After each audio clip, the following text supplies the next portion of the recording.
Yes hello welcome once again in Shastri tutorials. तो 2025 यानी board examination आपका आने वाला है, तो उसकी प्रिपरेशन के लिए हम क्या कर रहे हैं कि अब देखिए बोर्ड एग्जाम में थोड़ा सा टाइम है, 26 मार्च को है हमारा पेपर। पर उससे पहले हमारे स्कूलों में जितने भी स्कूल्स हैं सब में सीबीएसई स्कूलों में क्या स्टार्ट हो जाएंगे, अब वाइवा स्टार्ट हो जाएंगे। तो वाइवा में बच्चों का अक्सर डर होता है, प्रोजेक्ट फाइल आपकी बन चुकी होंगी और कुछ इतने समझदार हैं कि जो अभी तक कॉपी पेस्ट ही कर रहे होंगे। चलो कोई दिक्कत नहीं, हर तरह का बच्चा होता है स्कूल में।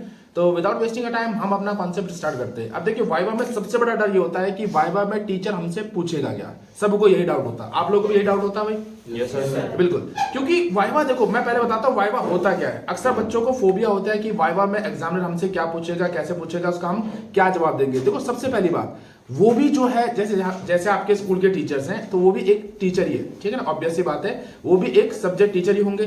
तो उनका तो वाइवा का जो मेन कॉन्सेप्ट ये होता है कि जितने भी टीचर्स होते हैं जो एक्सटर्नल, अब देखिए जो बाहर से आएगा वो कहलाएगा एक्सटर्नल टीचर, और जो आपका इंटरनल टीचर यानी जो आपके स्कूल में सब्जेक्ट टीचर है वो कहलाएगा इंटरनल टीचर। तो एक्सटर्नल, अब देखिए सबसे पहली बात ये होती है कोई भी टीचर, चाहे मैं ही क्यों ना हूं, हम भी वाइवा करने जाते हैं, चाहे मैं ही क्यों ना हूं, कई बार ऐसा होता है कि बहुत अच्छा बच्चा मेरे सामने बैठा होता है दूसरे स्कूल का, पर वो मुझे देख के या एक एटमॉस्फेयर को देखकर या उसके फैमिली प्रॉब्लम में या कोई भी अनसर्टेनिटी कुछ उस दिन कुछ ऐसा घटित हो गया तो वो कॉन्फिडेंट नहीं हो पाता है। और मैं उस 5 सेकंड या 5 मिनट या 2 मिनट के कन्वर्सेशन में ये डिसाइड कर दूं कि बच्चा बेकार है या एवरेज है या नहीं आता है, तो ये बड़ा गलत हो जाएगा। एक्चुअली ये होता ये है कि कई बार खत्म बच्चा, खत्म इन द सेंस खत्म ये होता है कि जो बच्चा पढ़ता ही नहीं कभी, वो खत्म कह रहा हूं मैं, वैसा नहीं, मतलब जो बच्चा कभी पढ़ता ही नहीं है और उससे ऐसे क्वेश्चन पूछ दिए जाते हैं जो उसने एक दिन पहले पढ़ाओ, 2 दिन पहले पढ़ाओ, हफ्ता भर पहले पढ़ाओ और वही क्वेश्चन उससे पूछ लिया तो वो जवाब अच्छा देता है, तो हमारा क्राइटेरिया बनता है कि अच्छा है। नहीं, ऐसा नहीं। हमने वाइवा में मेन ये चीज होती है कि हमने ये देखना है कि बच्चा इंटरेक्ट कैसे कर रहा है सामने वाले के साथ, एक अननोन बंदे के सामने कैसे इंटरेक्ट कर रहा है और उसके टीचर ने उसे क्या पढ़ा रहा है, कितना कॉन्फिडेंट है, ये सारी चीजें देखी जाती है, ठीक है। तो विदाउट वेस्टिंग टाइम, मैं लेंथ ज्यादा लंबी नहीं करूंगा वीडियो की, तो आज हम ये कोशिश करेंगे कि मैक्सिमम चैप्टर्स जो एग्जामिनर आपसे पूछ सकता है उससे रिलेटेड। देखिए बेसिकली उसके जो मेन चैप्टर्स होते हैं जो आपने प्रोजेक्ट फाइल बनाई होगी, कॉम्प्रिहेंसिव तो सिलेबस में है नहीं पर दूसरा है उसका, तो उसमें ज्यादा कैश फ्लो, तो कैश फ्लो एग्जामिनर्स के बहुत फेवरेट चैप्टर्स होते हैं, रेशियोज का फेवरेट चैप्टर होता है एग्जामिनर्स का, और बाकी सब चैप्टर तो है ही, ठीक है ना। तो हम चैप्टर वाइज चलते हैं, स्टार्ट करते हैं। तो सबसे पहला चैप्टर जो आएगा हमारा वो आएगा हमारा कौन सा, पार्टनरशिप, ठीक है। पार्टनरशिप मेन होता है, फंडामेंटल भी ऐसा कुछ नहीं है, तो पार्टनरशिप लेते हैं उसमें सारी चीजें कवर हो जाएंगी। तो सबसे पहला अगर इजीएस्ट वे में पूछेगा तो वो ये पूछेगा कि बेटा डिफाइन पार्टनरशिप। तो पार्टनरशिप से क्या समझते हैं आप लोग, समझाएं मुझे जरा, आंसर थोड़ा प्रॉम्प्ट देना कि लेंथ ना बढ़े जरा जल्दी। 2 से ज्यादा लोग हाँ एक फॉर्म बनाते हैं। हाँ, देखिए 2 से ज्यादा लोग। अब देखिए इसमें आपने टेक्निकल टर्म, देखो अकाउंट्स हो, इकोनॉमिक्स हो, बिजनेस हो, टेक्निकल टर्म का यूज करना बहुत ज्यादा जरूरी है। जैसे क्या कहते हैं, 2 या 2 से ज्यादा लोग, लीगल लॉफुल और अकॉर्डिंग टू पार्टनरशिप एक्ट 1932, ये 3-4 चीजें लिया है तो इंप्रेस। और देखिए कई बार बच्चा सोचता है कि वाइवा इंग्लिश में देना, नहीं सर, वाइवा आप हिंदी में भी दे सकते हो या जो भाषा एग्जामिनर को समझ में आती है उसमें। अगर सपोज करो एग्जामिनर आपका पंजाबी है तो आप पंजाबी में भी जवाब दे सकते हो, ऐसा कोई इशू नहीं है। वाइवा का मतलब है कि आप दोनों का इंटरेक्शन कैसा हो रहा है, आप दोनों की बातचीत एक दूसरे को समझ में आ रही है या नहीं आ रही है। ऐसा कोई रूल रेगुलेशन नहीं है सीबीएसई में कि भाई इंग्लिश में पूछा गया तो इंग्लिश में देना है। अगर उसने इंग्लिश में पूछा तो आप हिंदी में भी जवाब दे सकते हो। अगर ऐसा होता तो बोर्ड एग्जामिनेशन पेपर भी 2 लैंग्वेज में क्यों आते हैं, हिंदी इंग्लिश में, इंग्लिश में आता, बात समझ में आ रही है, तो यही कारण है। तो पार्टनरशिप में आप क्या बोलेंगे, partnership is a legal and lawful agreement between the 2 or more than 2 person according to the partnership act 1932, ठीक है। चलिए तो हो गया क्लियर, जितना शॉर्ट एंड ब्रीफ करेंगे। और देखिए अगर क्वेश्चन का जवाब नहीं आता तो सर से बोल दें प्लीज सर नेक्स्ट पूछ लीजिए आप, ठीक है ना। टाइम वेस्ट उनका भी नहीं करेंगे, अपना भी नहीं करेंगे। अगर नहीं आता तो बोल दीजिए सर प्लीज कोई नेक्स्ट पूछ लीजिए, या आप वो खुद आपसे बोल सकते हैं कि बेटा कौन सा टॉपिक क्लियर है, तो वही टॉपिक बोलना जो आपको थोड़ा बहुत अच्छे से आता हो। और ऑब्वियस ही बात है भाई, इतने महीने हो गए आपको 12th में, तो टॉपिक कई आपको अच्छे आते होंगे। मैं उन बच्चों के लिए कह रहा हूं जिन्होंने पूरे साल नहीं पढ़ा, मौज मस्ती करिए, पर अभी भी 2-3 चैप्टर अच्छे से पकड़ लो तो हो जाएगा, ठीक है।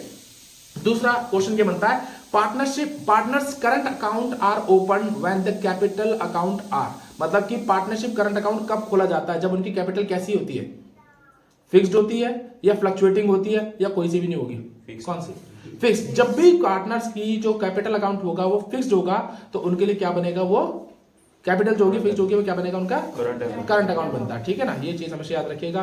कहता है चलो जी, फिर कहता है भाई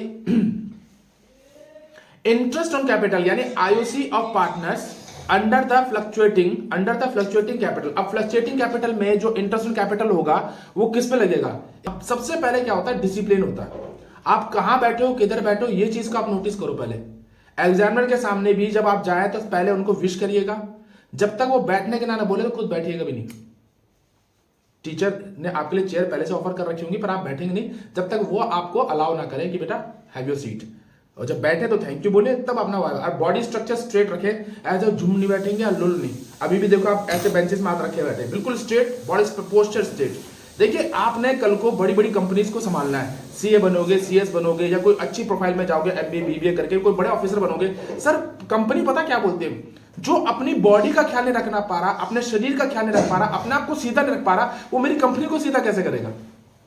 सबसे पहले खुद ही लटके हुए हो, खुद ही आप लुल बैठे हो, खुद ही आप झुके हुए बैठे हो, तो आप कंपनी को भी झुका के मानोगे? अपना बॉडी पोस्चर एकदम अटेंटिव, अलर्ट, एक्टिव रखना है। ठीक है, चलिए तो क्या कहता है आईओसी ऑन पार्टनर, तो किस पे आएगा सर? ये पार्टनर्स कैपिटल अकाउंट के अंदर आता है, ठीक है ना, हमेशा। ठीक है, अब ये पॉइंट काफी अच्छा है, इसमें एमसीक्यू भी बनता है और मैंने आपको कई बार ये करा भी रखा है, वीडियो लेक्चर में भी इसका कहता है in the absence of the agreement to the contrary partner share profit loss in. अगर पार्टनरशिप डीड नहीं है, एब्सेंट है, साइलेंट है, या nothing mention about the partnership deed, तो जो हमारा पार्टनर्स का प्रॉफिट एंड लॉस का जो रेशियो होगा वो कैसा होगा? यस, इक्वल होगा। बिल्कुल ऑब्वियस सी बात है, अगर कुछ नहीं दिया तो इक्वल रेशियो में होता है। ठीक है, फिर दूसरा कहता है, इसी का पॉइंट है ये, in the absence of the agreement of the contrary partners are, जो इंटरेस्ट ऑन कैपिटल होगा वो कितना होगा? अगर एब्सेंस है पार्टनरशिप डीड तो इंटरेस्ट ऑन कैपिटल कितना होगा? जीरो होगा। मैं सारे पॉइंट फटाफट बताता हूं। आईओसी क्या होगा? हमेशा जीरो। अगर पार्टनरशिप डीड साइलेंट है या एब्सेंट है, IOC zero, profit and loss equal, IOD no, salary no, commission no, remuneration no, entry of a new partner if all partners are agreed. अगर जितने पार्टनर है सारे एग्री हैं, अगर एक भी मना करता है तो आप नए पार्टनर को एडमिट नहीं कर सकते। आईओएल 6%। तो ये सारे पॉइंट इसमें कवर कर दिए हमने, ठीक है ना, एक तरफा ही। चलो जी, अब नेक्स्ट देखते हैं हम। ये सारे पॉइंट वही बता रहा है और आगे चलते हैं। अगर कोई मन में क्वेश्चन आया तो आप तुरंत पूछ भी सकते हैं मुझसे, ऐसा कुछ नहीं है। अच्छा, पार्टनरशिप जो डीड होती है, पार्टनरशिप डीड जो होती है ये हमारी क्या होती है, कोई बताएगा? एक एग्रीमेंट होता है। हाँ, एक एग्रीमेंट होता है, रूल्स और रेगुलेशन होते हैं। देखिए पार्टनरशिप डीड जो होता है एक तरह का समझौता आता है, पार्टनरशिप डीड, ठीक है ना। तो उसमें क्या बनते हैं, हमारा एक एग्रीमेंट होगा, समझौता होगा between the partners among the partner according to the partnership act 1932। और इसमें हमारे दो चीज होते हैं, एओए और एमओए, यानी memorandum of association of article of association. Memorandum of association जो होता है वो आउटसाइडर्स के लिए होता है, जैसे हमारे इन्वेस्टर्स हो गए, शेयर होल्डर्स हो गए, या क्रेडिटर्स हो गए, या डेटर्स हो गए, उनके लिए होता है। उनके लिए जो रूल रेगुलेशन पॉलिसीज है वो किसके लिए होगी? एमओए के अंदर आएगी। और जो हमारे इंटरनल बंदे, हमारे इंप्लॉइज हो गए, हमारे पार्टनर्स हो गए, ये सारी चीजें हो गई, उनके लिए बनता है आर्टिकल ऑफ एसोसिएशन। उसमें टिंग से लेकर डाउन तक सारी डिटेल होती है कंपनी की, ठीक है, फर्म की। क्लियर है? आयो समझ में आ रहा है? चलिए ठीक है। अब वो बोलता है, एग्जामिनर आपसे पूछ सकता है, बेटा पार्टनरशिप के मुझे फीचर्स बता दो। तो पार्टनरशिप के एक बार चेक भी कर लेना, वीडियो चल रही है कि नहीं चल रही है। हाँ, तो क्या कहते हैं भाई पार्टनरशिप के फीचर्स। तो पहला फीचर होता है, पहला 2 और मोर देन 2 पर्सन, ठीक है जी, कम से कम 2 बंदे चाहिए पार्टनरशिप डीड के लिए या पार्टनरशिप के लिए। दूसरा आता है एग्रीमेंट। एग्रीमेंट हमारा रिटन और ओरल दोनों हो सकता है। रिटन एग्रीमेंट का दूसरा नाम क्या होता है? रिटन एग्रीमेंट का दूसरा नाम, ऑफिशियल नेम बोलिए। हाँ, बोला निखिल? हाँ, black and white. Return agreement को अकाउंट की भाषा में क्या बोलते हैं? ब्लैक एंड व्हाइट, लिखित में, ठीक है ना, जैसे रिटर्न बोला जाता है। फिर आता है सर आपका sharing of profit. Sharing of profit according to the partnership act, जो उसमें एक्ट के अंदर, डीड के अंदर मेंशन होगा वो वैसा ही होगा। अब प्रॉफिट शेयरिंग रेशियो को हम पार्टनरशिप डीड के अकॉर्डिंग चेंज कर सकते हैं समय समय पर, ठीक है ना। क्लियर है मामला? समझ में आ रहा है भाई? ठीक है। अब उसमें आपको एग्जामिनर, कई बार एग्जामिनर बहुत स्मार्ट भी होते हैं, ठीक है, हमारी तरह काफी स्मार्ट भी होते हैं, तो बोलते हैं बेटा उनके पास क्या होगा, आपके पास पेंसिल होगा, पेन होगा, पेपर होगा, वो बोलेगा बेटा write down the format of P&L appropriation account. तो P&L एप्रोप्रिएशन अकाउंट बनाएंगे आप, तो सबसे पहले आप वो पूछ सकता है बेटा whenever you are making the profit and loss appropriation account, तो ये होता क्या है? Profit and loss appropriation account और प्रॉफिट एंड लॉस अकाउंट क्या होता है, क्या बताओगे किसके बारे में? प्रॉफिट एंड लॉस एप्रोप्रिएशन में पार्टनर्स के एक्सपेंस आते हैं। अच्छा, और प्रॉफिट एंड लॉस एप्रोप्रिएशन में? प्रॉफिट एंड लॉस एप्रोप्रिएशन में पार्टनरशिप है, और उसके P&L अकाउंट में कंपनी के एक्सपेंसेस। कंपनी का। चलिए समझते हैं इसको। देखिए क्या होता है, partner profit and loss appropriation account का जन्म क्यों हुआ या इसकी नीड क्यों हुई? अगर इसकी नीड बोलेंगे तो भाई ऐसा था 11th स्टैंडर्ड तक आपकी कंपनी क्या होती थी, आपकी जो फर्म होती थी वो क्या होती थी, सोल ट्रेडर होता था। तो सोल ट्रेडर मतलब कि एक ही बंदे ने फर्म को स्टार्ट किया और एक ही बंदा उसको क्या करेगा, उसके प्रॉफिट को यानी उसकी क्रीम को, उसके पर्क को यूज करेगा। पर्क, ठीक है ना, पर्क मतलब उसका प्रॉफिट रिवॉर्ड, ठीक है। तो कैपिटल अकाउंट, बैलेंस शीट में कैपिटल कितनी होती है, एक सिंगल बंदे की कैपिटल होती थी, उस सिंगल बंदे के कैपिटल में हम नेट प्रॉफिट जोड़ देते थे, यही होता था 11th में। पर 12th में जैसे आप एंटर करते हो तो आप किस में आ जाते हो, पार्टनरशिप में अंदर। पार्टनरशिप में 2 3 4 5 10 12 मतलब तुम्हारा मैक्सिमम 4 है, तुम्हारे सिलेबस में मैक्सिमम 4 पार्टनर से ज्यादा पार्टनर कभी होंगे भी नहीं, ठीक है ना। तो सपोज करो 4 पार्टनर है, तो यानी बैलेंस शीट के अंदर कितनी कैपिटल्स दे रखी हैं, 4 कैपिटल्स दे रखी है आपको, ए की, बी की, सी की, डी की। अब प्रॉफिट आया 10 लाख रुपए, अब चारों को बांट रहे हैं तो इक्वल बांटे।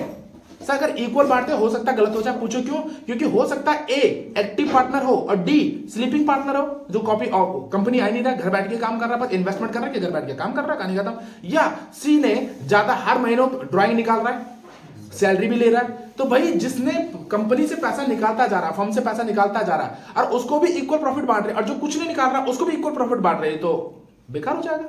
तो इसलिए प्रॉफिट एंड लॉस एप्रोप्रिएशन बनाया जाता है। एप्रोप्रिएशन का मतलब ही क्या होता है, डिवीजन, यानी कि जो डिवीजन है प्रॉफिट अमंग द पार्टनर्स वो प्रॉपर होना चाहिए। उसमें पूरा पता चल जाएगा किस बंदे ने कितनी कैपिटल यूज की, कितना ड्राइंग यूज किया, कुछ नहीं लिया या कुछ लिया, हर महीने सैलरी ली कि नहीं ली। तो उस हिसाब से प्रॉफिट को एप्रोप्रिएट तरीके से बनाता है, that is called the profit and loss appropriation account. तो यानी सबसे पहले बनेगा टीडी अकाउंट, फिर बनेगा आपका P&L अकाउंट, और फिर बनेगा आपका profit and loss appropriation account, फिर बनेगी बैलेंस शीट 12th के हिसाब से, ठीक है। और 11th में होता है तो टीडी, P&L और बैलेंस शीट। क्लियर है मामला? तो जब भी आप profit and loss appropriation account बनाएंगे तो profit and loss appropriation account आप हमेशा किसके पॉइंट ऑफ व्यू से बनाएंगे, फर्म के पॉइंट ऑफ व्यू से बनाई जाती है profit and loss appropriation account. यानी कि जो अब देखिए फर्म और पार्टनर दोनों इंडिविजुअल अलग अलग हैं। हमने पहले क्या, company is an artificial perpetual succession, है ना, दोनों क्या है, इंडिविजुअल अलग अलग है, कंपनी अलग है, पार्टनर अलग है, इज इट और नॉट? तो अगर कंपनी के लिए जो इनकम है वो पार्टनर के लिए एक्सपेंस है, और कंपनी के लिए जो एक्सपेंस है वो पार्टनर के लिए इनकम है। जैसे सैलरी कौन देगा, फर्म देगी किसको, पार्टनर्स को। तो फर्म के लिए सैलरी क्या होगी, एक्सपेंस, और पार्टनर के लिए क्या होगी, इनकम। आईओडी फर्म के लिए इनकम और पार्टनर के लिए एक्सपेंस, है ना। तो ये सारी चीजें, तो इसीलिए इसको जब भी बनाएंगे तो हम किसके पॉइंट ऑफ व्यू से बनाएंगे, फर्म के पॉइंट ऑफ व्यू से बनाया जाएगा। क्योंकि फर्म के लिए क्या होंगे, debit all losses and expenses, credit all income and gain. क्योंकि एग्जामिनर से पूछ सकता है बेटा profit and loss appropriation account का नेचर क्या होता है, तो क्या नेचर है उसका, नॉमिनल नेचर होता है। तो नॉमिनल नेचर का हमारा रूल क्या होता है, 11th क्लास में पढ़ा था, debit all losses and expenses. जितने भी एक्सपेंसेस होंगे उनको डेबिट करेंगे और जितनी भी इनकम होगी उनको क्या करेंगे, हम क्रेडिट करेंगे, ठीक है ना। क्लियर है, बात समझ में आ रही है? तो अब नेक्स्ट टॉपिक पर चलते हैं हम। नेक्स्ट चैप्टर हो गया हमारा कौन सा, गुडविल वाला, ठीक है जी, nature and valuation of goodwill. तो सबसे पहले मुझे आप बताएं, एग्जाम में पूछे बेटा डिफाइन गुडविल, क्या होती है गुडविल, किसको बोलते हैं गुडविल हम, ब्रांड नेम या और कुछ, इंटेंजिबल एसेट, बिल्कुल ठीक है। चुप रहने से अच्छा कुछ ना कुछ जवाब दोगे तो एग्जाम में इंटरफेस करेगा आपसे अच्छा। और कुछ, या कभी नहीं सुना आपने गुडविल का नाम, तो बताए ना क्या है गुडविल। गुडविल आगरा का फेमस क्या है खाने में, पेठा या पेड़ा, मथुरा का है, मथुरा का पेड़ा, हाँ मथुरा का पेड़ा और आगरा का पेठा, है ना। देहरादून का फेवरेट क्या है, मोमोज, ठीक है। और लखनऊ का फेमस क्या है, टुंडे के कबाब, ठीक है ना। तो दिल्ली का फेमस क्या है, पानी पूरी, ठीक है। मुंबई का फेमस क्या है, बड़ा पाव। तो अब देखिए वो तो फेमस चीज है, ठीक है, पर कई बार क्या होता है किसी लोकल एरिया में पर्टिकुलर शॉप बड़ी फेमस होती है। अब मोमोज की दुकान देहरादून में कई होंगी, पर आप किसी पर्टिकुलर पे ही जाते हो, क्यों, उसका नाम बिकता है, लोग लाइन लगा के लेते हैं, ठीक है ना। तो इस चक्कर से क्या होता है आपका जो अब जो गुडविल होती है कैसे बनती है, ऑनेस्टी, हार्डवर्क, डेडिकेशन, 4 डी से, डिसिप्लिन, डेडिकेशन, डिवोशन, डिटर्मिनेशन। ये 4 डी जिसके अंदर है वो कुछ भी कर सकता है, क्या, discipline, dedication, devotion and determination, ठीक है। तो यही चीज आपके जो आपने देखा होगा, जो शॉपकीपर्स हैं यहाँ पर 50-50 साल से दुकानें चला रहे, तो उनके बाप दादाओं ने बहुत मेहनत करके ब्रांड बना रखा उस नाम को, ठीक है। तो नाम से ही जो काम चलता है उसे गुडविल बोलते हैं, ठीक है। जो दिखता है जी नहीं, जो दिखता है वो सबसे पहले बिकता है, वही दिखता नहीं है जो सबसे पहले बिकता है। चलिए, तो इसको बोलते हैं हम गुडविल, ठीक है।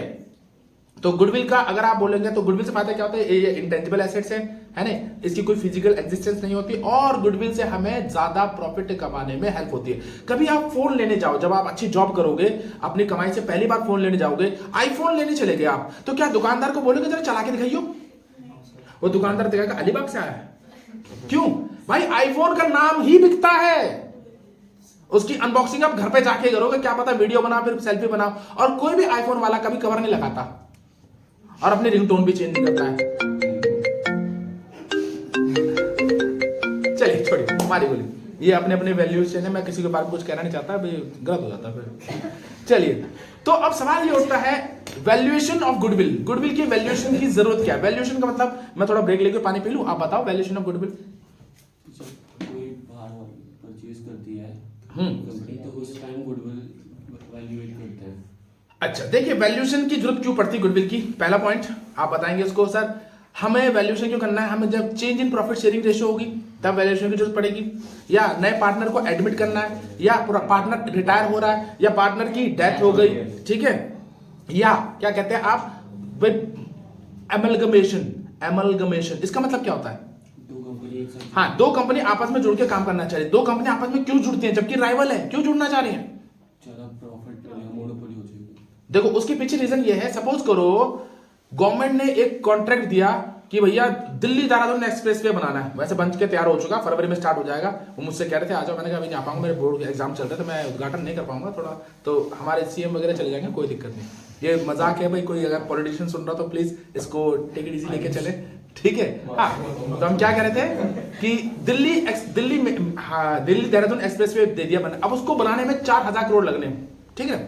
अब एक कंपनी सोच रही है अगर मैं इसको अकेला बनाऊं, देखो कंपनी जो होती है, फर्म जो होती है, वो सबसे लड़ सकती है, पर एक से लड़ सकती है किससे? ऊपर वाले नेचर से। नेचर बहुत बड़ा क्रिएटर है सर। अगर सोचो उसने 3,000 करोड़ लगा दिया, अब फिनिशिंग पॉइंट में पहुंच गया, भूकंप आ गया, आ सकता है सर, हमें क्या पता, कहीं भी आ सकता है, ये भी जापान बन सकता है एकदम से, कहीं भी आ जाए भूकंप, तो 3,000 करोड़ एक ही फर्म का नुकसान होगा। तो वो सोचते हैं क्यों ना एक काम करें, दो फर्म आपस में मिलकर करें, अगर लॉस भी होगा तो दोनों को आधा आधा होगा, या कम या ज्यादा होगा, और प्रॉफिट होगा तो दोनों बांट लेंगे अच्छे से। तो एमलगमेशन कहते हैं इसे, when two company combine together to set up particular business according to the time and regulations, या completion of the particular task, मतलब उस पुल के बनने तक वो साथ रहेंगे, that is called the amalgamation. Joint stock company भी बोल देते हैं इसको, ठीक है, पर अकाउंट की भाषा में इसको एमलगमेशन बोलते हैं। क्लियर है मामला? तो ऐसे टाइम पे गुडविल की वैल्यूएशन की जाती है कि भाई कितनी वैल्यू है, ठीक है।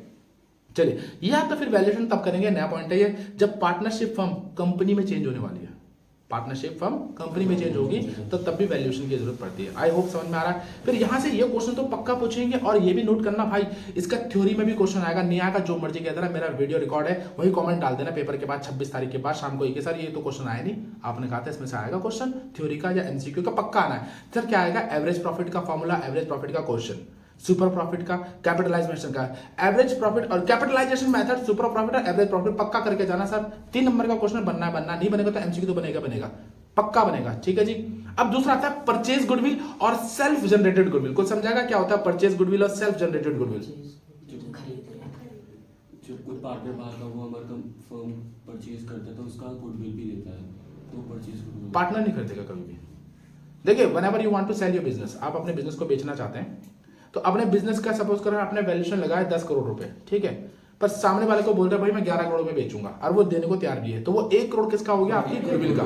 तो आपने दूसरे बंदे ने गुडविल को क्या किया? परचेज किया, कितने में? 1 करोड़ में, that is called the purchase goodwill. और जो गुडविल आपने खुद बनाई, अपनी मेहनत से बनाई, अपने जद्दोजहद से बनाई है, उसे बोलते हैं हम सेल्फ जनरेटेड गुडविल, ठीक है। कई बार बता चुका पर आप भूल जा रहे हो। तो goodwill, self generated goodwill. Super profit का मतलब नॉर्मल प्रॉफिट से ज्यादा, हाँ, नॉर्मल से ऊपर थोड़ा सुपर, ठीक है। जैसे भाई 10 लाख रुपए लगा के अगर मैं 10% का रिटर्न लेता हूं, देखिए जब भी कभी आप बिजनेस स्टार्ट करना चाहते हैं, तो जैसा बोलते हैं मेरे को कपड़ों का बिजनेस स्टार्ट करना है, तो मैं 10-12 लोगों से मिलूंगा जो कपड़ों के काम में पहले से लगे हुए हैं। मैं उनसे पूछूंगा, वैसे बताएंगे नहीं वो, पर फिर भी उनसे पूछूंगा कि सर कितना लगा के कितना मिल सकता है। तो अमूमन मैंने एक आइडिया लगाया कि भैया जितनी इन्वेस्टमेंट लगा रहे हो उसका 10% मिलेगा। तो सपोज करो मैंने 10 लाख रुपए लगाया, तो मुझे कितना मिलना चाहिए रिटर्न? 1 लाख रुपए रिटर्न मिलना चाहिए। पर मेरी जो मेहनत थी या हार्डवर्क था, जो मेरे टेक्निक्स थी, मैंने थोड़ा सा एक्स्ट्रा तरीके से काम किया, तो मुझे 1.5 लाख मिल गया, 2 लाख रुपए मिल गया, तो यानी नॉर्मल प्रॉफिट कितना था 1 लाख, पर मुझे एक्स्ट्रा मिला, that is called the super profit. Normal से ऊपर सुपर, ठीक है। आई होप समझ में आ रहा है। हाँ भाई देखिए, चलिए अब यहां पर ये कहता है कि भैया what are the factor that affect the value of goodwill. एक गुडविल को कौन कौन से फैक्टर इफेक्ट करते हैं? पहला एफिशिएंट मैनेजमेंट। अगर आपकी मैनेजमेंट एफिशिएंट है तो गुडविल अच्छी बनेगी, पक्की बात है, ठीक है ना। आपका फेवरेबल लोकेशन, लोकेशन अगर आपकी फेवरेबल है कि लोग आसानी से पहुंच पाते हैं, पार्किंग की जगह है, एटमॉस्फेयर साफ सुथरा है, बैठने की जगह है, तो आपकी गुडविल अपना आप ही चमक उठेगी। दूसरा फेवरेबल कॉन्ट्रैक्ट्स। कॉन्ट्रैक्ट्स मतलब क्या होते हैं? कॉन्ट्रैक्ट्स मतलब होते हैं जो टर्म्स रूल्स रेगुलेशंस होते हैं वो फेवरेबल हो। जैसे कई लोग बाहर देश से बिजनेस करना पसंद नहीं करते हैं या अदर स्टेट से बिजनेस करना पसंद नहीं करते क्योंकि वहां के रूल्स रेगुलेशंस पॉलिसीज वो जिनको मैच नहीं कर पाती है, तो वो सोचते हैं छोड़ यही कर लेते, तो फेवरेबल कॉन्ट्रैक्ट नहीं बन पाते उनके। बात समझ में आ रही है। फिर आता है एडवांटेज ऑफ पेटेंट्स। पेटेंट्स मतलब किसी चीज का अपना राइट, हाँ अपना राइट, कि भाई उसको कोई और यूज ना कर सके। या मार्केट सिचुएशन, कई बार क्या होता है मार्केट सिचुएशन हमारे अकॉर्डिंग नहीं होती, कई बार मार्केट सिचुएशन हमारे टर्म्स के अकॉर्डिंग होती है। आपको पता है पूरे वर्ल्ड में एक ऐसा एशिया ही ऐसा मार्केट है जहां पर हर कोई बिजनेस करना चाहता है, और उस एशिया में इंडिया ऐसा देश है जहां हर कोई बिजनेस करना चाह रहा है। इंडिया, ये सबसे प्राउड की बात है हमारे। फिर आता है nature of business. Nature of business, कि भाई बिजनेस किस तरीके का है, क्या प्रोडक्शन है आपका, क्या गुड्स हैं, क्या सर्विसेज हैं, इस पर डिपेंड करता है। अच्छा, एक ऐसा बिजनेस है जिसमें कोई चीजें मैटर नहीं करती है, ना लोकेशन मैटर करती है, ना सिचुएशन मैटर करती है, ना ही क्या कहता है आपका पेटेंट्स वगैरह कुछ मैटर नहीं करता। आप उसको नाले के ऊपर भी खोल दोगे तब भी दुकान चलेगी मस्त, और हर चीज ठेका, दारू का ठेका ऐसा है ये कहीं भी खोल दो बंदा। अब देखिए खुद सोचिएगा, थोड़ा आउट ऑफ द ट्रैक जा रहे हैं, किसी भी बारात में जब बाराती जाता अनजान राज्य में भी वो गाड़ी वहीं रुकवाएगा जहां ठेका होगा। तो इसे कहते हैं सच्ची चाहत। मैं इसलिए बता रहा हूं एग्जांपल को, कई पेरेंट्स सुन रहे होंगे तो गलत सोच रहे होंगे, पर मेरे को इसको बताने का रीजन ये है, एक शराबी वाली चाहत होनी चाहिए आपके अंदर पढ़ाई को लेकर। अनजान शहर में भी, अनजान जगह पे भी आप सूंघ लेते हो, ड्राई डे में भी सारे झुंड मिलेंगे आपको। महात्मा गांधी का जी का जो होता है बर्थडे होता है, उसमें भी लोग क्या मिलते हैं, झुंड मिलते हैं आपको। क्यों? जबकि उस दिन ड्राई डे है पर लोग फिर भी पी रहे होते हैं। तो यही शिद्दत मुझे आप लोगों से चाहिए। ये नशा पढ़ाई के प्रति दिखाओगे, लगन पढ़ाई के प्रति दिखाओगे तो सर क्यों नहीं बनोगे आप कामयाब। पर हम हमेशा सिचुएशन को देते हैं, ठंड बहुत है, गर्मी बहुत है, घर दूर है, ये दूर है, वो दूर है, नींद जल्दी आ जाती है। अब जब वेब सीरीज देखनी तब नींद कहाँ आती है आपको? तब नहीं आती है ना। और पढ़ना हो तो एकदम नींद आ जाती है आपको। अभी पिकनिक में जाना हो तो ठंड में भी चले जाओगे, बर्फ देखने आप ठंड में जाते हो, पर ट्यूशन आना हो, स्कूल आना हो तो आपके लिए ठंड हो जाती है, पूरे सिकुड़ जाओगे, जकड़ जाओगे, और वहां फिर रीले बनाओगे ऐसे ऐसे, तब समझ नहीं आ रहा क्या। शादियों में आप सिंगल शर्ट में पहुंच जाते हो। तो ये कई चीजें मैटर करती हैं। तो इस चीज में अगर आप पढ़ाई में भी यही सारा ध्यान दोगे तो बहुत ज्यादा कामयाब बनने वाले आप, ठीक है ना। तो भाई फॉर्मूलेस भी याद करना, एवरेज प्रॉफिट के, सुपर प्रॉफिट के, और एवरेज कैपिटलाइजेशन के, और सुपर प्रॉफिट सबके, ठीक है ना। चलिए नेक्स्ट चैप्टर देखते हैं, शॉर्ट में निपटाएंगे, वीडियो ज्यादा लंबी तो नहीं हो रही ना ऐसे। कितने मिनट हो गए अभी? हाँ चलो कोई नहीं, आगे चलते हैं। तो अब नेक्स्ट टॉपिक पकड़ते हैं हम, change in profit sharing ratio. चल इसमें ज्यादातर आपका वही आएगा भाई, आपको क्या देगा, एक टर्म्स कंडीशन दे दी जाएगी, एबीसी 2 पार्टनर है, उसमें देखो चेंज इन पीएसआर में क्या आता है आपका, न्यू पार्टनर एडिट हो रहा है, मतलब एडमिट हो रहा है। मैं लिंक में डाल दूंगा ऊपर आई बटन में या डिस्क्रिप्शन में डाल दूंगा, इससे रिलेटेड जो वीडियोज हैं उसको भी देख लीजिएगा। तो उसमें सारे केस कवर कर रखे हैं, तो मैं इस टॉपिक को नहीं लूंगा भी ना। बस मैं वो मेन चीज आपसे क्या पूछ सकता है एग्जामिनर कि भाई सैक्रिफाइसिंग रेशियो क्या होती है, या सैक्रिफाइसिंग रेशियो कब निकालते हैं, गेनिंग रेशियो क्या होती है और गेनिंग रेशियो कब निकालते हैं। तो मुझे बताइएगा सैक्रिफाइसिंग रेशियो कब निकालते हैं? जब पार्टनर एडमिट होते हैं। हाँ देखो, मैं इसको सीधी और आसान तरीके से समझाता हूं, मैंने वीडियो लेक्चर में भी समझा रखा है, जिसका मैं डिस्क्रिप्शन में लिख दूंगा। देखिए सपोज करो आप दो दोस्त गए पिज्जा खाने, तो पिज्जा की स्लाइस कितनी आती है? सपोज करो 8 स्लाइस है उसकी, ठीक है, 8 और 6 से आती है ना भाई, हाँ इवन नंबर आता है ना। तो 6 स्लाइस है, तो 3 आप लोगे, 3 आपका दोस्त लेगा, ठीक है ना, 2 पार्टनर है आप। पर अब तीसरा पार्टनर, उसने आपकी स्कूटी बाहर खड़ी देखी, ओले माता कहा को रे तू है, पिज्जा ले खाए, तो उसने अच्छा जी पिज्जा खा ले तुम, तो वो भी अंदर आ जाएगा। अब प्रॉफिट यानी पिज्जा वही है सेम, पार्टनर कितने हो गए? 3। अब आप दोनों में से किसी एक को सैक्रिफाइस करने पड़ेगा या दोनों को सैक्रिफाइस करने पड़ेगा उस पिज्जा को, उसके लिए नए पार्टनर के आने से आपको पिज्जा सैक्रिफाइस करना पड़ा, तो इसलिए आपको क्या निकालनी पड़ती है? Sacrificing ratio. इसका फॉर्मूला क्या होता है आपको बताएगा मुझे? Old ratio minus new ratio. और गेनिंग रेशियो में क्या होता है कि भाई आप 4 दोस्त बैठे थे पिज्जा खाने के लिए, जैसे पिज्जा आया एक ने कहा ओए मेरी मम्मी को फोन आ गया मैं तो घर जा रहा हूं। अब कितने पार्टनर बचे? 3। अब खाना कितना था? 4 लोगों ने, पर अब उस बंदे का शेयर भी आप ही यूटिलाइज करोगे तो क्या निकलेगा? Gaining ratio. अब फॉर्मूला क्या बनेगा इसका? New ratio minus old ratio. तो यहाँ पर पीएसआर भी हो गया।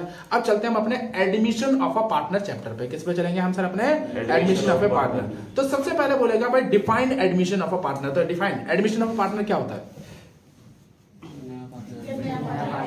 When a new partner admitted into a partnership firm, ठीक है ना, तो वो आ सकता है। जब नया पार्टनर आता है तो वो किस सेक्शन के अकॉर्डिंग आता है और किस एक्ट के अंदर आता है?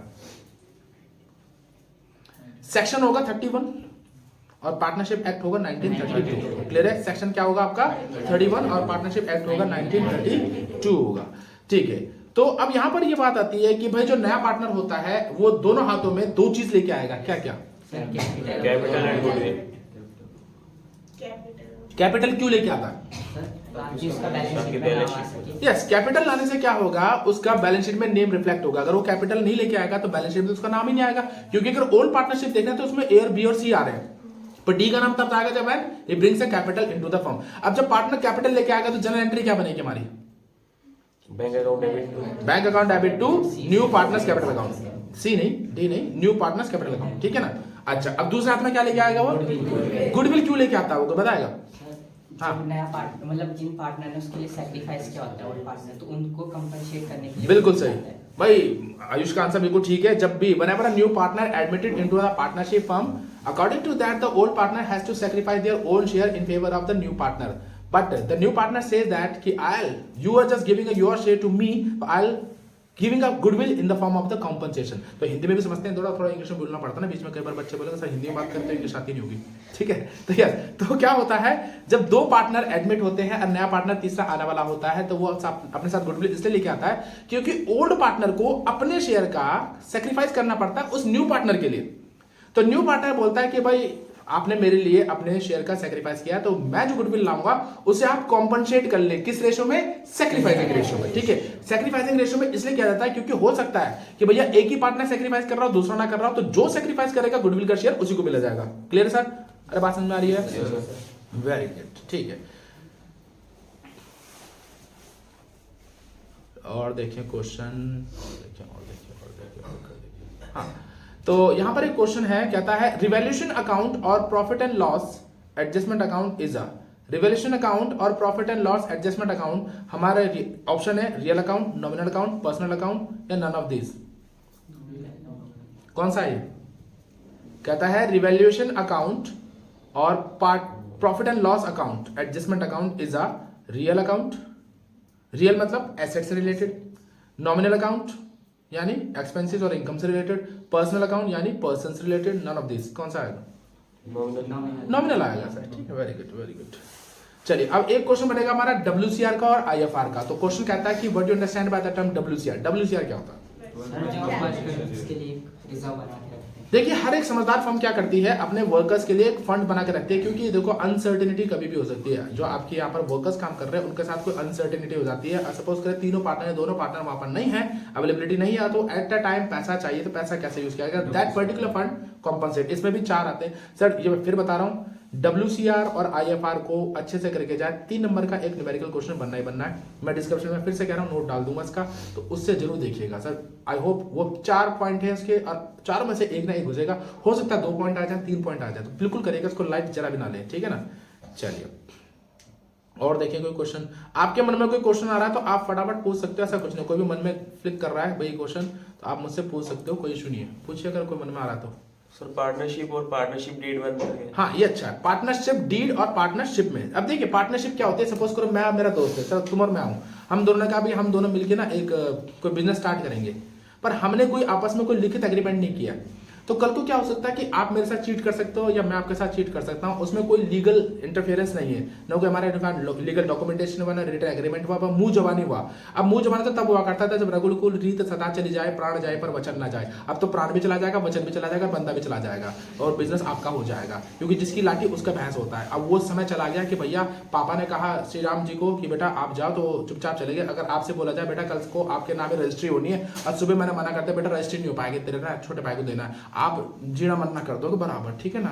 तो यही चक्कर है। तो बेटा ये तो इसको बोलते हैं पार्टनरशिप, ठीक है। और पार्टनरशिप डीड का मतलब लिखित है, जब आपको पसंद आए ना आए वो एग्रीमेंट के अकॉर्डिंग ही चलेगा। इसलिए समझदार बड़े बुजुर्ग क्या करते हैं, जायदाद या वसीयत या बिल बना के जाते हैं ताकि फ्यूचर में उनके बच्चे लड़े ना, क्योंकि उस समय तो राम और लक्ष्मण होते हैं। जैसे पिताजी चले गए फिर वो पता नहीं क्या बन जाते हैं। चलो चलो, तो आई होप समझ में आ गया होगा। यस और कोई पूछना है तो पूछो भाई, पूछा करें क्वेश्चन, पूछोगे ना तो जनरल नॉलेज कैसे बढ़ेगी आपकी। मैं तब तक क्वेश्चन ढूंढता हूँ। और यस कुछ और। हेलो सर, जब पार्टनरशिप की एब्सेंस होते हैं तब जो IOL है वो पार्टनर देते हैं, कंपनी देती है। हाँ, ये क्वेश्चन अच्छा है। जब absence of the partnership deed, अब देखिए डिपेंड करता है कि अगर IOL है, अगर देखो दो तरह का होता है, लोन टू द फर्म और लोन टू द पार्टनर, ठीक है ना, या by the partner. Loan by the partner और लोन टू द पार्टनर। अगर लोन टू द पार्टनर यानी कि कंपनी ने पार्टनर को लोन दिया, अब बाय द है यानी कि पार्टनर ने फर्म को दिया। तो इस केस में हम एब्सेंस में किसको दिया जाएगा प्रेफरेंस, पार्टनर को या कंपनी को? पार्टनर को प्रेफरेंस दी जाएगी। जैसे बेनिफिट ऑफ डाउट किसको देते हैं हम, बैट्समैन को, उसी तरीके से होता है। क्लियर है। और कोई क्वेश्चन और भी पूछ लो भाई, एक ही बच्चा आ गया पूरी क्लास में। नंबर ऑफ ईयर परचेज क्या होता है गुडविल में? हाँ, ये अच्छा क्वेश्चन है, number of year of purchase. अक्सर कई बार बच्चे पूछते नहीं, पर ये होना चाहिए, क्योंकि कई बार आपने क्वेश्चंस किए होंगे इसके, number of purchase year, 3 year purchase year, 4 year purchase year. तो क्या होता है, जैसे आपने किसी का बिजनेस खरीदा, ठीक है, सपोज करो मैंने एक होटल खरीदा जो स्वीट्स बनाता है, मिठाइयाँ बनाता है, मैं भी मिठाई वाला बंदा हूँ, कोई दूसरा बंदा मिठाई की दुकान बेचना चाह रहा है, मैंने उसकी पूरी दुकान खरीद ली, परचेज ऑफ बिजनेस, ठीक है। तो मैंने उसका बिजनेस खरीद लिया। अब वो कहता है सर जो बिजनेस है ये आपको 3 ईयर परचेज है। तो 3 ईयर परचेज में हम जब मल्टीप्लाई करते थे गुडविल से, ठीक है ना, याद आ रहा कुछ आपको ऐसा? तो वो 3 year purchase year, 2 year purchase year का मतलब ये होता है कि वो बिजनेसमैन जिसका आपने बिजनेस खरीदा वो ये कह रहा है कि सर मरे से मरी हालत में भी 3 साल तक आप ये नॉर्मल प्रॉफिट तो कमाओगे कमाओगे, जो मैंने इतना नाम बना रखा अपना, इसे परचेज ईयर बोल, इसको बोलते हैं ना नंबर ऑफ परचेज ईयर, ठीक है ना। यानी 3 साल तक या 4 साल तक जो भी होगा कि इतना प्रॉफिट आप कमाओगे कमाओगे, अगर आपकी मेहनत अच्छी हुई तो इससे ऊपर जाओगे, नहीं होगी तो नीचे आ जाओगे। तो ये होता है परचेज ईयर का, ठीक है। और कोई, तो हम नया टॉपिक करें स्टार्ट। ये आता है आपका डिसोल्यूशन, रिटायरमेंट अकाउंट और डेथ में। देखो रिटायरमेंट में आप क्या कर लेना, रिटायरमेंट में आप लोन अकाउंट जरूर पकड़ लेना, ठीक है ना, और डेथ में आप एग्जीक्यूटर अकाउंट जरूर पकड़ लेना, वो पक्का आएगा। उसका लिंक मैं डाल दूंगा, जितनी वीडियोस होंगी मैं इसके नीचे लिंक डाल दूंगा, आप फुर्सत से देखिएगा। बहुत क्योंकि इस लेक्चर में समझाना बैठूंगा तो बहुत बड़ा चला जाएगा, क्योंकि मेरा तो कॉन्सेप्ट होता है मैं बारीकी समझाता हूं, मैं जल्दबाजी में नहीं बताऊंगा। तो डिस्क्रिप्शन में सारे लिंक दूंगा, उनको अच्छे से देखिएगा और बशर्ते आपको बहुत फायदा मिलने वाला, ठीक है ना। तो लोन अकाउंट हो गया। और जब आप उसमें जाएंगे डेथ में, तो डेथ में आप 2 पॉइंट जरूर पकड़ना, सेल बेस्ड और टाइम बेस्ड। इनमें से पक्के एमसीक्यू बनने हैं, एमसीक्यू नहीं तो 3 नंबर वाले क्वेश्चन तो बनने हैं, 4 नंबर वाले भी बन सकते हैं, ठीक है ना। तो इनको अच्छे से देखिए, कोई डाउट हो तो कमेंट बॉक्स में करेगा। मेरे चैनल की खासियत यह है, मैं 24 घंटे के अंदर उस प्रॉब्लम को रिजॉल्व करता हूं। आप किसी भी बुक का कोई सा भी क्वेश्चन पेज नंबर बता देना, चाहे सॉल्व अनसॉल्व डजंट मैटर, मैं सॉल्व करके दूंगा आपको, ठीक है। चलिए अब आता है सर डिसोल्यूशन का मतलब क्या होता है। तो सबसे पहले इसका एमसीक्यू क्वेश्चन ये बोलेगा, what you understand by the term dissolution of a partnership और dissolution of a partnership firm. Dissolution of a partnership, अगर डिसोल्यूशन ऑफ ए पार्टनरशिप होती है तो फर्म तो चलती रहेगी, फर्म में कोई प्रभाव नहीं पड़ेगा। पर डिसोल्यूशन ऑफ ए फर्म हो जाती है, जब फर्म ही नहीं है तो पार्टनरशिप क्या करेंगे। अब सवाल ये होता है कि भाई जो डिसोल्यूशन होता है वो फर्म का कितने मोड से होता है? जी नहीं, डेथ से तो फर्क ही नहीं पड़ता, डेथ से तो फर्क नहीं पड़ता। 4 बंदे तो 3 बंदे फर्म नहीं चला पाएंगे, है ना। पहला आता है म्यूचुअल एग्रीमेंट। म्यूचुअल एग्रीमेंट का मतलब होता है कि भाई आपस में सारे पार्टनर, जब 3 पार्टनर है, तीनों पार्टनर का आपस में एक म्यूचुअल एग्रीमेंट हो चुका है कि भाई हमने 10 साल के बाद इसको बंद करना था, तो अब 10 साल हो चुके हैं तो अब ये बंद हो जाएगी। म्यूचुअल एग्रीमेंट था, या म्यूचुअल अंडरस्टैंडिंग कह सकते हो। म्यूचुअल अंडरस्टैंडिंग मतलब चारों की सहमति हुई कि भाई अब हमसे ना हो पाएगा, हमारी औलाद इस काम को करना नहीं चाह रही है और बिजनेस अब मार्केट में फ्लक्चुएशन बहुत है तो बंद करते हैं। म्यूचुअल एग्रीमेंट और म्यूचुअल, हाँ, तीसरा आता है। दूसरा आता है कंपल्सरी रिजोल्यूशन, कि भैया डिसोल्यूशन होना कंपलसरी था तो होना ही होना है, कहानी खत्म, ठीक है। फिर आता है बाय नोटिस। बाय नोटिस कौन होगा? कोर्ट वगैरह करेगी आपके लिए कि भाई आप इलीगल, जैसे सपोज करो आपको कॉन्ट्रैक्ट मिला था खुदाई का, भाई एक्सट्रैक्शन का, कि कोयले की खान खोदनी है और आपने इतनी खोदी अब कोयला ही ना बचा, तो नोटिस आता है कि बाबूजी अब ज्यादा ना खोदो, फिर पानी में डूबेगा पूरा शहर, हमको माफ कर दो, ऐसा वाला नमस्ते किया जाएगा फिर आपको, तो वो बाय नोटिस होगा। या आपको दिया था पटाखे बम बनाने की, तो आप तो पटाखे छोड़ा मिसाइलें बना रहे हो, आतंकवाद बोल रखा आपने, तो भैया तो वहां से भी नोटिस आ जाएगा, ठीक है। तो ठीक है, तो कई चीजें ऐसे होती है जो इलीगल हो जाती है, तो वहां पर नोटिस आता है कि, या आप कुछ ऐसा इलीगल काम कर रहा हूं, मैं ज्यादा खुल के नहीं बोलना चाह रहा क्योंकि एजुकेशन चैनल है हमारा, तो आप समझ जाओ। कुछ ऐसे काम करो जो गलत है, अनएथिकल है, अनलॉफुल है, तो उनको बाय नोटिस में गवर्नमेंट कहती है कि बाबूजी तुमसे ना हो पाएगा, तुम माफ कर दो, हमको तो हम करेंगे, इसको लॉक करो। फिर आता है, कहता है any occurrence of an event, ऐसा कोई घटना हो जाए जो ऑफेंसिव हो, जो गलत हो या अनएथिकल हो, तो उससे भी फर्म को बंद करना पड़ जाता है। जो किसी की कहते हैं ना कि किसी की मान हानि में पड़ जाए या किसी के साथ गलत हो जाए, कुछ जैसे ऑर्गन ट्रांसप्लांट कर रहे हो आप, तो वो गलत हो जाता है, ठीक है। कई चीज ऐसी है। फिर आता है डिसोल्यूशन बाय कोर्ट, तो कोर्ट भी डिसॉल्व कर सकती है कि भाई जैसे हो गया भाई 4 पार्टनर थे, 3 मर गए, एक ही बंदा चला रहा है, तो पार्टनरशिप हम थोड़ी रही, तो सोल प्रोप्राइटर हो गया तो उसको बंद करना चाहिए। तो इस तरीके से भी होते हैं, कई ऐसे लॉफुल टर्म्स होते हैं जिनके अकॉर्डिंग आपको बंद करना पड़ेगा, ठीक है। अब यहाँ पर आता है कि जो mention the accounting treatment, dissolution of A firm में आप क्या क्या चीजें बनाओगे। सबसे पहला रियलाइजेशन अकाउंट, दूसरा partners loan account, partners capital account, और लास्ट में बनेगा बैंक या कैश अकाउंट। बैलेंस शीट बनेगी इसमें मिहिर, रिया, बैलेंस शीट, हाँ डिसोल्यूशन में बैलेंस शीट क्यों नहीं बनेगी? सर वो डिसोल्यूशन पार्टनर में पूछ रहा हूँ, पार्टनरशिप डिसोल्यूशन ऑफ फर्म में पूछ रहा हूँ मैं। नहीं, फॉर्म वाले में नहीं बनेगी, बिल्कुल नहीं बनेगी। अगर आप बैलेंस शीट बना रहे हो तो फिर तो फर्म को कंटिन्यू कर रहे हो, बैलेंस शीट को बंद कर रहे हो तभी तो बन रहा है आपका कैश या बैंक अकाउंट, तो इसमें बैलेंस शीट नहीं बनती है। क्लियर है मामला? इसमें क्या बनता है, कैश या बैंक अकाउंट, और वो इक्वलाइज आना चाहिए। क्लियर है भाई? अरे हाँ है ना, ठीक है। अच्छा, जब हम रियलाइजेशन अकाउंट बनाते हैं तो ऊपर क्या होगी इसकी, ये बैलेंस शीट हो गई, इसके नीचे क्या होगा, रियलाइजेशन। तो हम ऐसे और ऐसे ट्रांसफर करते हैं। तो सबसे पहले क्या करेंगे, हम सारे लायबिलिटीज को ट्रांसफर, कौन सी लायबिलिटी को ट्रांसफर करेंगे हम, आउटसाइडर या थर्ड पार्टी। तो थर्ड पार्टी तो पहले फर्स्ट और सेकंड पार्टी समझा दूं मैं आपको। फर्स्ट पार्टी कौन होती है, फर्म, सेकंड पार्टी कौन होती है, पार्टनर्स, और थर्ड पार्टी कौन हो गया, आउटसाइडर। तो हम केवल वो लायबिलिटी ट्रांसफर करेंगे रियलाइजेशन अकाउंट में जो क्या होंगी, थर्ड पार्टी। फिर आ जाते हैं एसेट्स की तरफ। एसेट्स में कौन सी एसेट ट्रांसफर होंगी, Those assets which can be easily converted into cash, वही एसेट्स को ट्रांसफर करेंगे जो कैश कन्वर्ट हो सकती है। क्या कैश को ट्रांसफर कर दें, ऑलरेडी कैश है, क्या ट्रांसफर करोगे आप, ठीक है ना। तो वही एसेट को ट्रांसफर करेंगे जो क्या होगी, easily converted into the cash. Clear है मामला, ठीक है। तो आपसे एग्जाम में पूछ भी सकता है कि बेटा just make a realisation account, तो आपको रियलाइजेशन अकाउंट बनाना आना चाहिए। तो यहां पर हमने वॉल्यूम 1 फिनिश कर दिया है, ठीक है।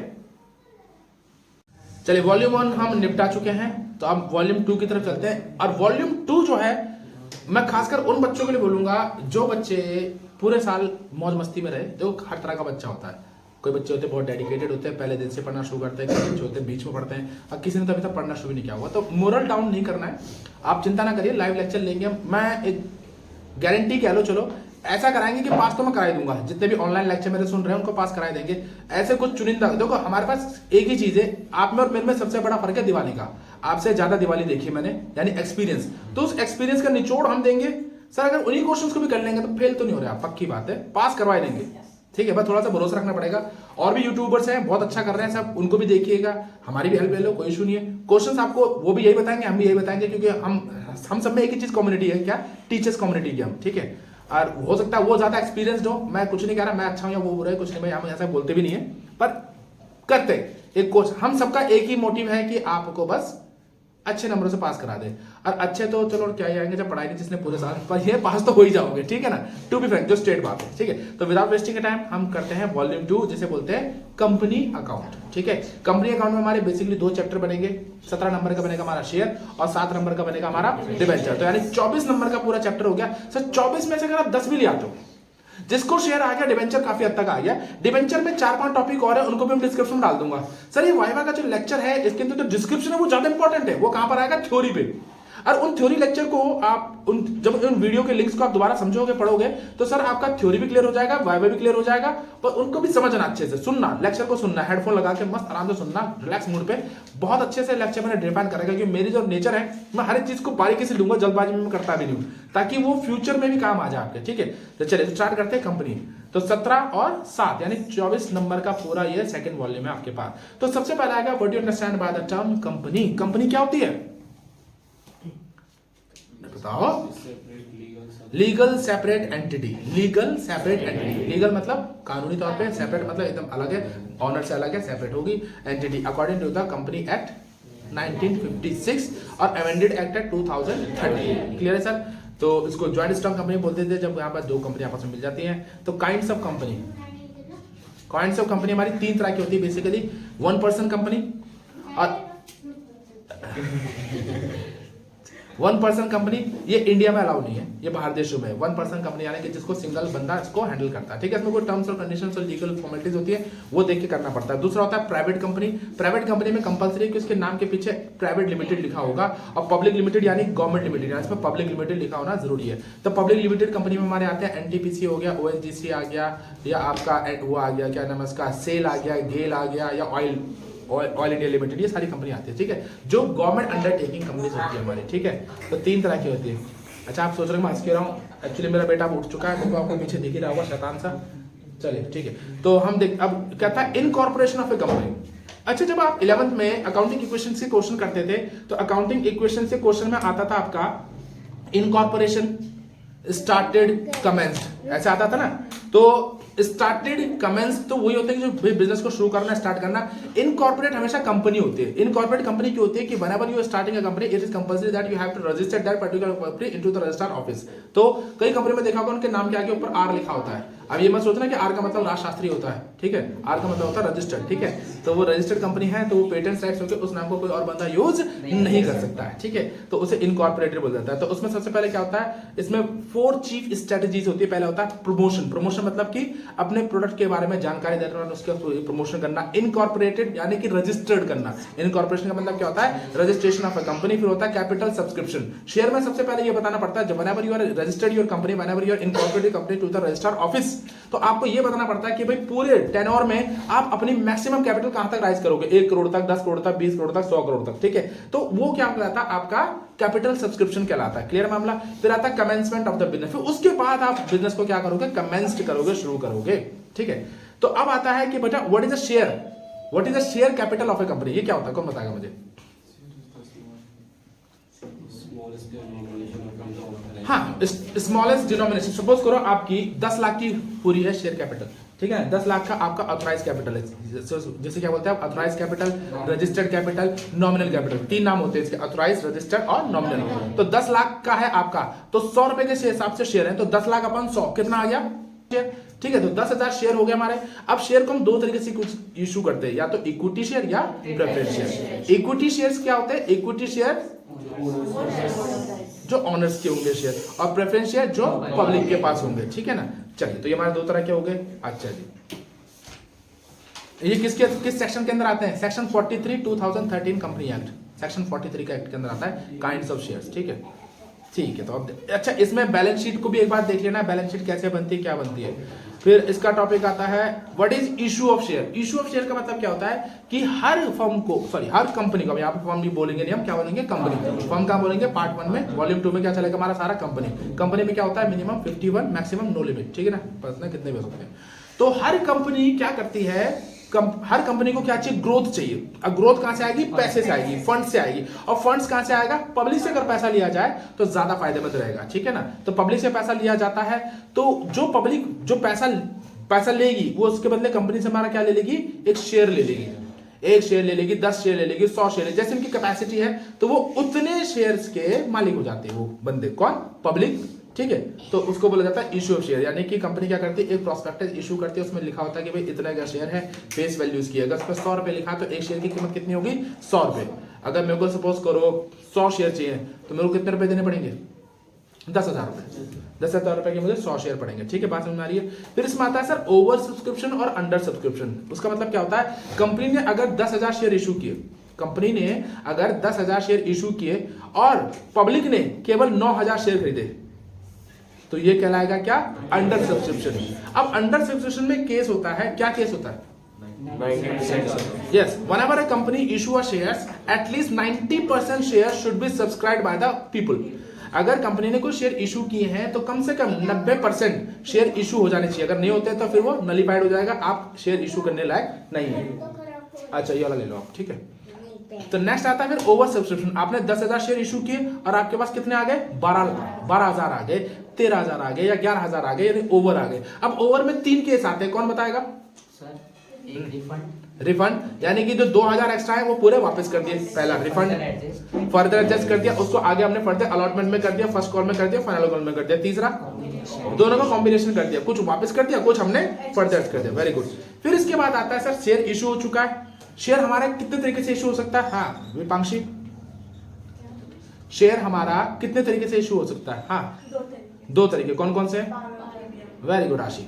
तो दो तरीके से, पार या प्रीमियम। पार का मतलब क्या होता है? 10 रुपए का शेयर 10 में जा रहा है। प्रीमियम का मतलब 10 रुपए का शेयर फालतू जा रहा है, 2 रुपए में फालतू जा रहा है, 12 रुपए में, 13 रुपए में, 11 रुपए में। इसका मतलब क्या होता है कि आपकी कंपनी की गुडविल अच्छी है, लोग फालतू पैसा खर्च करके भी 10 रुपए का प्रॉफिट कमाना चाह रहे हैं। 12 रुपए खरीद रहे हैं पर उनको प्रॉफिट मिलेगा 10 रुपए के हिसाब से, ठीक है। That is called the issue of share at premium. फिर आता है sir four feature of share.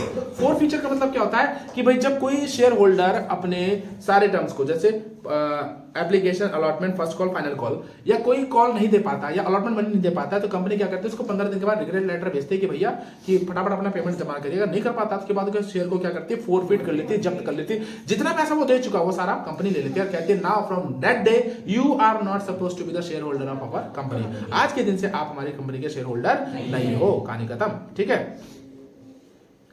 अच्छा जी, तो एक क्वेश्चन है बड़ा अच्छा सा, छोटा सा, ये share allotment account is, share allotment account is कौन सा है? Personal account, nominal account, fictitious account या रियल अकाउंट?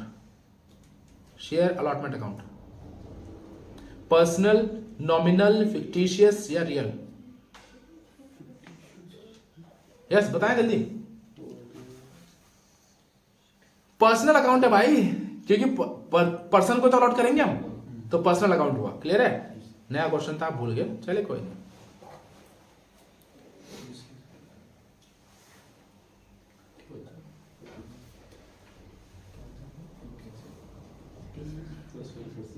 क्या हुआ? कोई क्वेश्चन है मन में? कोई क्वेश्चन है शेयर चैप्टर से रिलेटेड तो पूछ सकते हो, आप पूछ लो।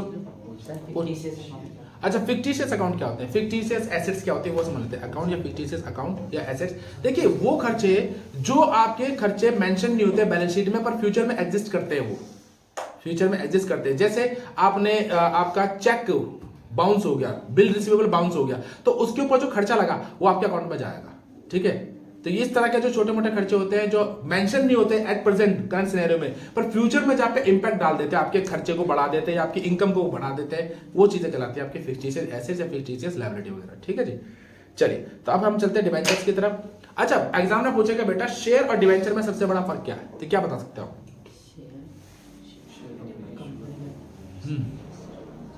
शेयर और डिवेंचर में सबसे बड़ा डिफरेंस क्या है?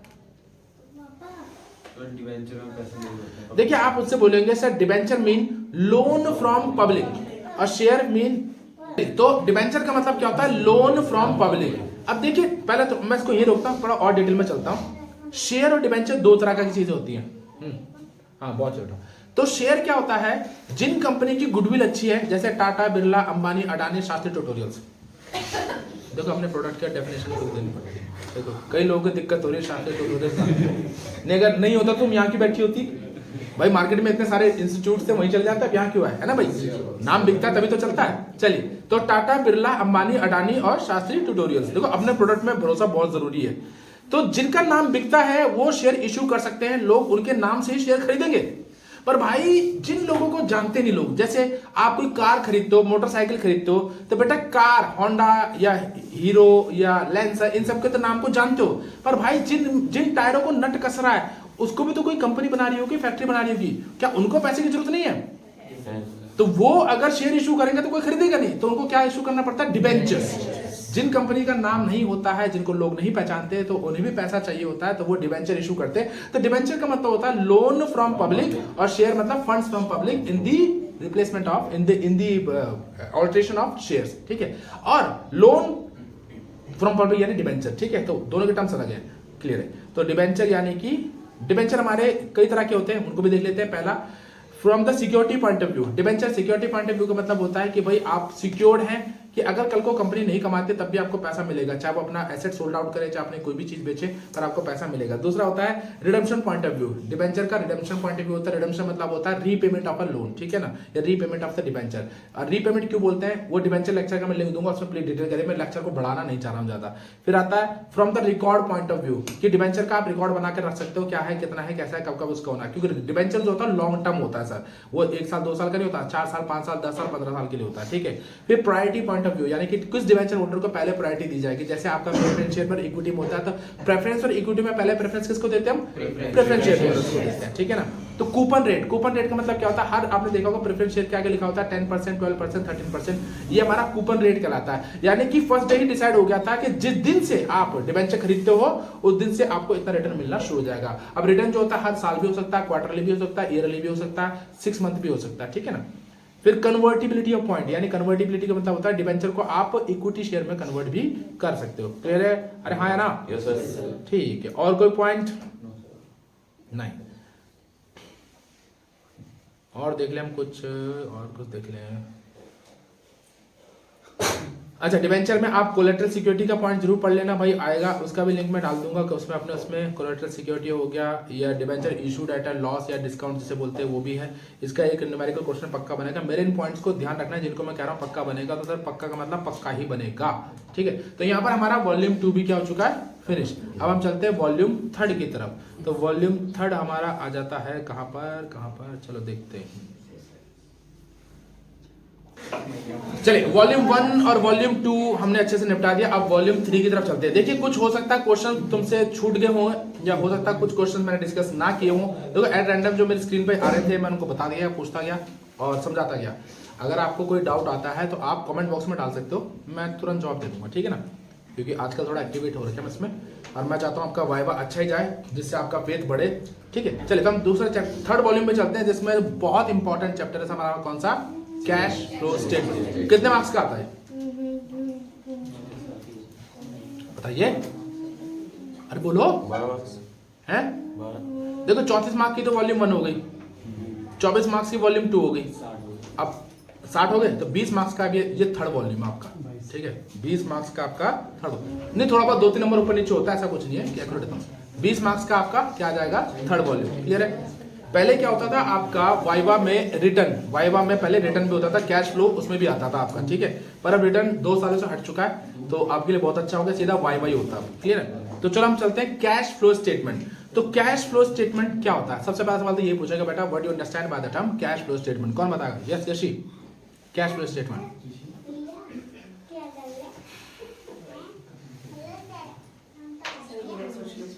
यस, वाह इतना टाइम, और कोई? जिसमें कैश का इनफ्लो हो रहा है। या जिसमें कैश का इनफ्लो और आउटफ्लो होगा, और कैश एंड कैश इक्विवेलेंट, जो चीजें आएंगी कैश एंड कैश इक्विवेलेंट, उसका इनफ्लो और आउटफ्लो, बस यही चीज बतानी है और कुछ नहीं इसमें। फिर आता है कि भैया जो इसका ये होता है किस अकाउंटिंग स्टैंडर्ड के अंदर बनता है, ये अकाउंटिंग स्टैंडर्ड 3 रिवाइज्ड, ठीक है ना, शेड्यूल 6। तो इसके 2 ऑब्जेक्टिव बताइए, कैश फ्लो स्टेटमेंट के 2 ऑब्जेक्ट क्या होते हैं भाई? पहला ऑब्जेक्टिव ये होता है इसका, it provide the information regarding the cash from operating activity, investing activity and financing activity. अब सवाल ये उठता है कि भाई ऑपरेटिंग एक्टिविटी से जो कैश आ रहा है या जा रहा है, या इन्वेस्टिंग से आ रहा है या जा रहा है, या फाइनेंसिंग में जो कैपिटल इनफ्लो, कैश इनफ्लो और आउटफ्लो हो रहा है, इससे फायदा किसको मिलेगा? सर इससे फायदा मिलेगा इन्वेस्टर्स को, शेयर होल्डर्स को, अपने डेटर्स को, अपने क्रेडिटर्स को, या अपने कंपनी के ऑनर्स को। तो इसी से तो एनालाइज हो पाएगा कि कंपनी ग्रोथ की तरफ जा रही है या डाउनफॉल की तरफ जा रही है, ठीक है। तो ये हो गया। दूसरा आएगा, it highlight the change in the cash position, और ये कैश पोजीशन को हमारे हाईलाइट करेगा कि भाई कैसा आ रहा है। और सबसे बड़ा, गवर्नमेंट को भी तो पता चलेगा कितना कमा रहे हो तो कितना टैक्स लिया जाएगा। तो उसके लिए हमारे सीए भैया बैठे हैं जो कल को आप बनेंगे, ठीक है ना। तो आप उसको इक्वलाइज कर सकते हो कि भैया कैसे करना है, क्या नहीं करना है। सीए की बहुत इंपॉर्टेंट है, और हमारे पीएम मोदी ने तो पहले ही बोला है कि जो सीए के साइन की वैल्यू होती है वो प्रधानमंत्री के साइन की वैल्यू से ज्यादा होती है, ठीक है। आपके साइन के बाद शेयर होल्डर आंख बंद करके इन्वेस्ट कर देते हैं उसके अंदर, की नहीं भाई सीए का साइन है, दैट मीन ये कंपनी अथॉरिटिक है, लीगल है, ऑथराइज्ड है, और इसके सारे काम एकदम ओके। आपने उसमें क्यूसी स्टैंप लगा दी, क्वालिटी चेक वाली स्टैंप लगा दी, आपके साइन की इतनी बड़ी वैल्यू है, ठीक है। फिर आता है इसमें, what is mean by the term cash flow? Cash flow का मतलब क्या है? बड़ा सिंपल है, पैसे का आना या पैसे का जाना, that is called the cash का फ्लो। अब सवाल ये उठता है, एग्जामिनर आपको मैनिपुलेट कर सकता है, बोलेगा बेटा अगर इसमें कैश का ही फ्लो दिखाया जा रहा है तो हम कैश बुक क्यों नहीं देख लेते या कैश बुक यूज क्यों नहीं करते, अलग से कैश फ्लो स्टेटमेंट क्यों बना रहे हैं हम? कोई जवाब देगा मुझे इसका? सर हाँ कि अब जो इन्वेस्टर है वो इतनी सारी कैश बुक तो नहीं देखेगा। बिल्कुल ऑब्वियस सी बात है, कैश बुक जो हो जाएगी बहुत बल्कि हो जाएगी, इतनी मोटी बुक हो सकती है पूरे साल की। क्योंकि आप खुद एक नॉर्मल सा एग्जांपल लगाओ, अगर आपकी कोई छोटी सी दुकान भी है तो आपके पास डेली कैश के कितने ग्राहक आते होंगे? 50 या 100 मान के चलो, तो 30 दिन में कितने आ गए? 3000। एक साल में कितने आ जाएंगे? मल्टीपल आ जाएंगे, है ना भाई, है ना, 18,000 करीब आ जाएंगे कुछ ऐसी। तो इतने सारे बंदों का रिकॉर्ड तो बहुत बड़ा भारी हो जाएगा। तो कहता है कि जो इन्वेस्टर्स होते हैं वो कहते हैं कि हमें एक सिंगल पेपर में एक स्टेटमेंट की फॉर्म में पूरा लिखा जोखा दे दो, तो that is called the cash flow statement. Clear है मामला? अरे हाँ है ना। फिर आता है 2 example of the cash equivalent. Equivalent का 2 एग्जांपल बताइए कोई, पढ़ा भी रखा आपको? मार्केटेबल सिक्योरिटीज और चेक्स, शॉर्ट टर्म इन्वेस्टमेंट्स, ये सारी हमारे क्या है? Cash and cash equivalent. Clear है सर? अच्छा, अब यहां पर क्वेश्चन आएगा कि भाई according to the as per schedule AS3 revised, उसमें preparation of the cash flow statement कैसे बनती है? सबसे पहले क्या आएगा? Working note. फिर क्या आएगा? Operating activity. फिर क्या आएगा? फिर क्या आएगा? तो ऑपरेटिंग एक्टिविटी सबसे पहले आएगी आपकी वर्किंग नोट। वर्किंग नोट से हमारा लास्ट में क्या निकलता है? Net profit before tax and extraordinary items. ठीक है, फिर बनता है आपका ऑपरेटिंग प्रॉफिट। ऑपरेटिंग प्रॉफिट की ऑपरेटिंग एक्टिविटी की डेफिनेशन क्या है? Main activities, core activities. वो क्या होती है? 3 तरह की होती है, sale, purchase and payment of tax. दोबारा सुनिएगा, sale, purchase and payment of tax. फिर आता है इन्वेस्टिंग एक्टिविटी। इन्वेस्टिंग एक्टिविटी का मतलब फिक्स्ड एसेट्स का सेल एंड परचेज करना। फिर आता है फाइनेंसिंग एक्टिविटी, मतलब शेयर्स को या फाइनेंस का जो भी हमारा है उसका कैपिटल्स की बोरोइंग या उसका इशू वगैरह करना, जिसमें आता है हमारा शेयर्स आ जाता है, डिबेंचर आ जाता है, बैंक का लोन वगैरह सब आ जाते हैं। क्लियर है? और आ रहा समझ में भाई? ओके। अच्छा, अब मुझे अब एक डिफरेंस वो बोल सकता है बेटा, give me a one difference between the operating activity and investing activity. तो क्या बताएंगे आप? सारे एक साल के अंदर ऑपरेटिंग और इन्वेस्टिंग में फर्क क्या है? सर ऑपरेटिंग में हमारी सारी नॉन कैश ट्रांजैक्शन जैसे डेप्रिसिएशन, रिटर्न ऑफ। आप सीधा बोलोगे सर ऑपरेटिंग एक्टिविटी में। हाँ मैं लेक्चर दे रहा हूँ यार।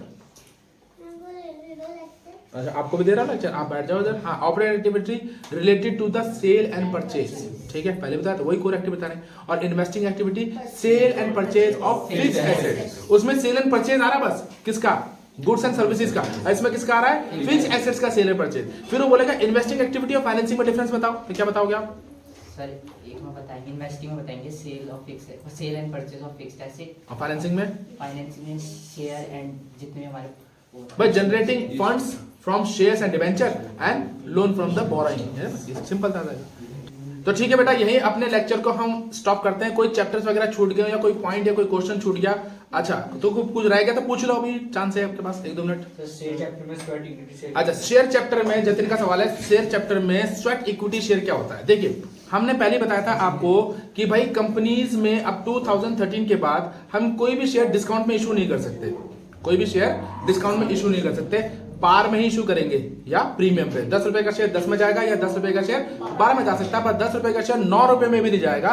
पर कंपनी के जो ऑनर्स हैं वो अपने कंपनी के एम्प्लॉइज